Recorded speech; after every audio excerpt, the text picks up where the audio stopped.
Nemrod. Une histoire de Sornac. Racontée par Clément Sanso. Épisode 36. La batte.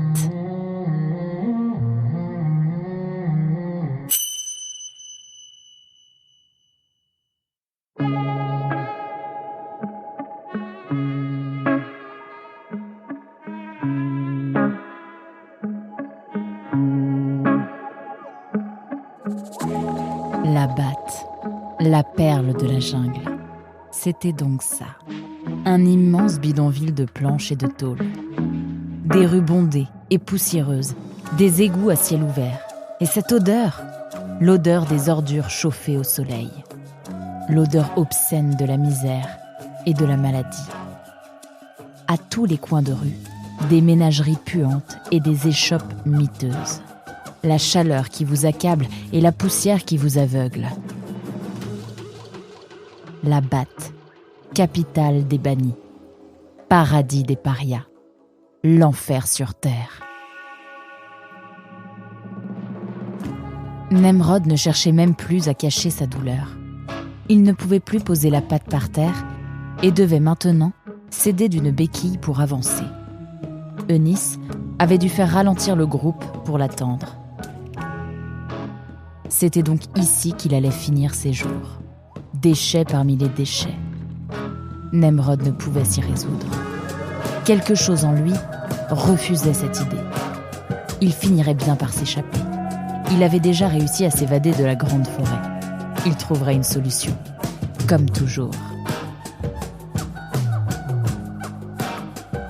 Le petit groupe s'engagea sur une immense avenue de terre battue qui filait tout droit jusqu'à l'horizon. Les badauds se retournaient sur leur passage et les renardeaux les montraient du doigt. Nemrod sentait le regard de la foule sur lui. « Ce sont les nouveaux », entendit-il murmurer dans son dos. Un renard, plus hardi que les autres, ou peut-être simplement plus curieux, s'approcha des nouveaux venus. Nemrod le vit échanger quelques mots avec l'un de ses camarades. Il avait l'air de poser des questions. Que voulait-il savoir ?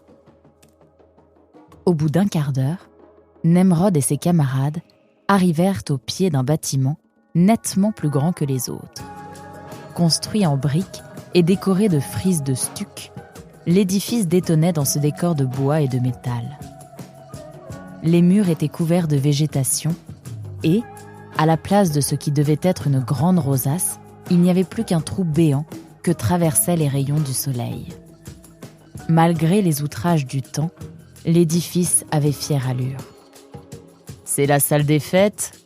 demanda Mazen, acerbe. « C'est la gare centrale », répondit Eunice, sans même le regarder. « Étonnant », fit Mazen, en se grattant la joue. « C'est un vestige de l'époque où la République orange espérait exploiter ses terres.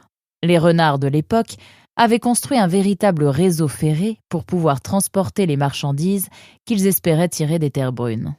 Ils n'ont pas tenu bien longtemps, les pauvres. La chaleur, les crocos et les moustiques eurent raison des grands projets de ces messieurs. Après quelques dizaines d'années d'acharnement, ils abandonnèrent le projet. C'est à ce moment-là que certains humanistes eurent l'idée lumineuse d'y envoyer les renards qui ne leur revenaient pas. « Et les trains marchent encore ?» demanda Nemrod, ébahi. « Oui, les ingénieurs et les ouvriers ont fait du bon boulot. La plupart du réseau est encore fonctionnel. Vous allez voir. »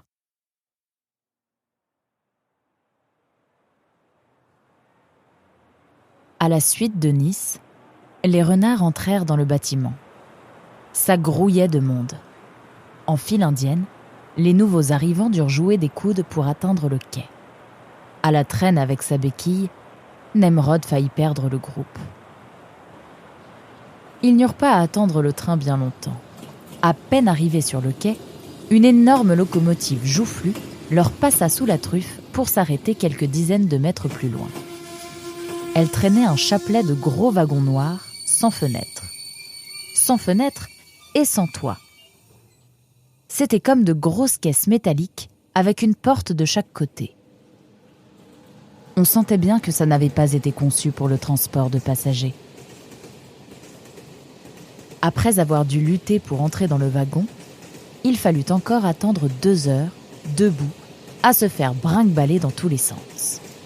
Coincé sous l'aisselle d'un énorme renard malodorant, Mazen passa un mauvais moment. Nemrod, quant à lui, croyait avoir eu une bonne idée en se mettant au bout du wagon. Au moins, il ne serait pas enfoui dans la masse comme le malheureux Mazen. Ce qu'il n'avait pas prévu, c'était que, chauffés par un soleil de plomb, les parois métalliques du wagon étaient brûlantes. Nemrod dut s'agripper à ses voisins pour ne pas se retrouver grillé comme un toast. Les autres passagers semblaient s'amuser de cette erreur de débutant. « Stop ! On descend ici !» cria Eunice dans le wagon bondé. Nemrod eut tout juste le temps de s'extirper du wagon avant que le train ne reparte. Eunice fit le compte des renards présents. Il en manquait 2.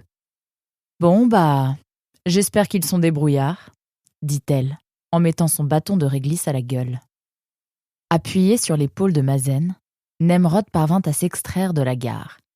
C'était le même genre de bâtiment que la gare centrale, en plus petit.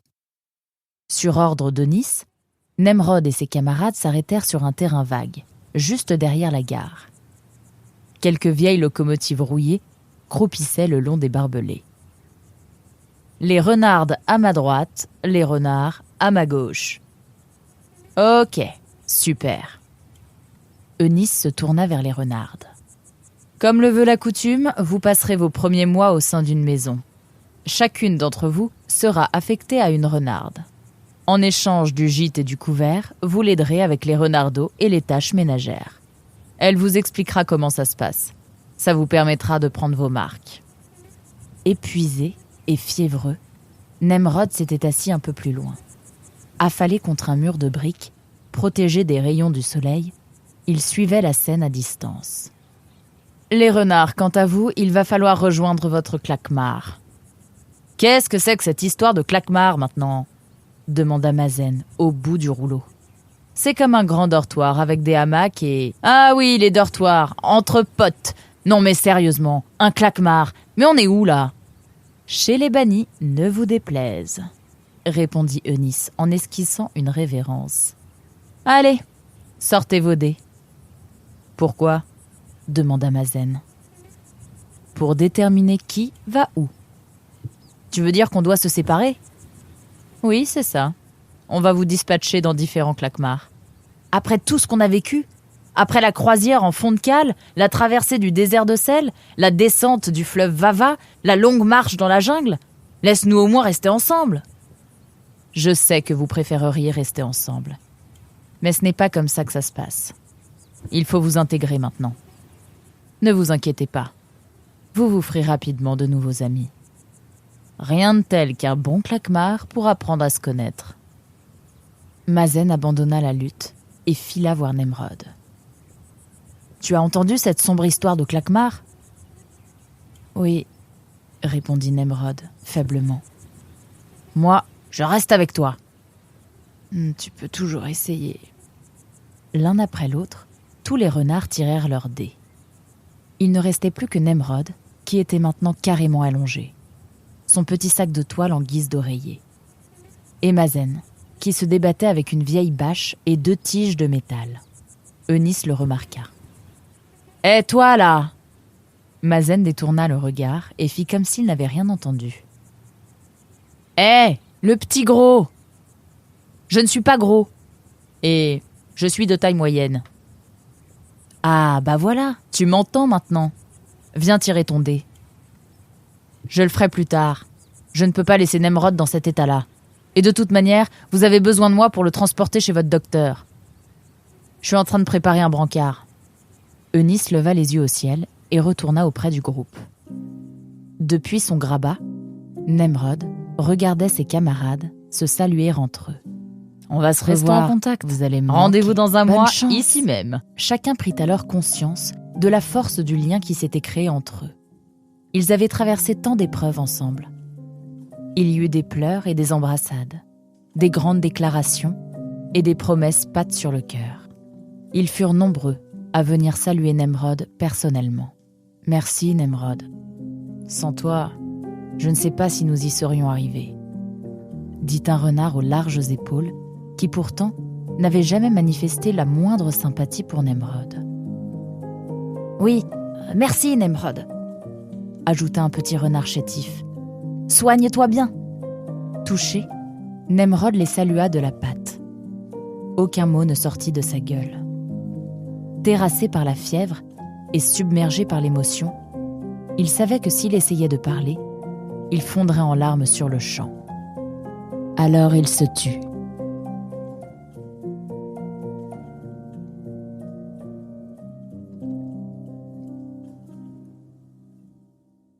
Quatre renards inconnus avaient rejoint Eunice, 2 mâles et 2 femelles. « Ils vont vous accompagner dans votre nouveau chez vous, » dit Eunice en désignant les 4 inconnus. « Écoutez-les et ne faites pas d'histoire. Tout le monde a bien sa machette, son dé et son bâton de réglisse sauvage ? » « Oui, » firent les nouveaux bannis de la tête. « Bon, eh bien voilà, c'est là que nos chemins se séparent, » conclut Eunice. « Je vous souhaite bonne chance dans cette nouvelle vie. Vous ne l'avez pas choisie, mais essayez quand même d'en faire quelque chose. » Puis, elle se tourna vers Mazen. « Allez, aide ton ami à se relever. On file chez la tanche. »